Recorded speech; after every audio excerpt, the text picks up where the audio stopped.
Untuk tetap menjaga eksistensi kesenian daerah, Taman Budaya Sriwijaya menggelar lomba tari kreasi tradisi. Lomba diikuti belasan peserta perwakilan sekolah dan sanggar tari dari 5 kabupaten kota di provinsi ini. Peserta menyuguhkan tarian modifikasi dengan kisah khas daerah sesuai tema kearifan lokal. Pertunjukan kian menarik dengan kolaborasi musik tradisional dan penggunaan properti. Karena ini salah satu untuk menjaga, melestarikan, dan mengembangkan kearifan lokal. Jadi lomba ini berbasiskan dari tari tradisional dari masing-masing kabupaten kota. Di sini dituntut kreativitas dari para seniman-seniman untuk menciptakan kreativitas terbaiknya dari masing-masing kabupaten kota.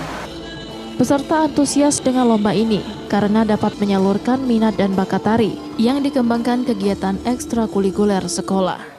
Mereka sudah melakukan latihan dan persiapan untuk dapat menjadi yang terbaik.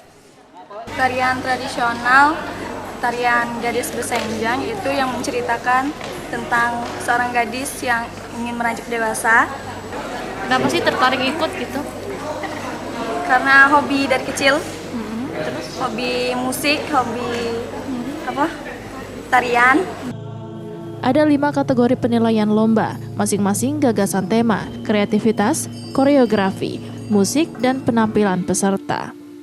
Kedepan budaya daerah diharapkan dapat tetap lestari, serta muncul seniman tari baru di tengah modernisasi. Sinta Dwi Putri, Rizky Nurmizan, Kompas TV Palembang.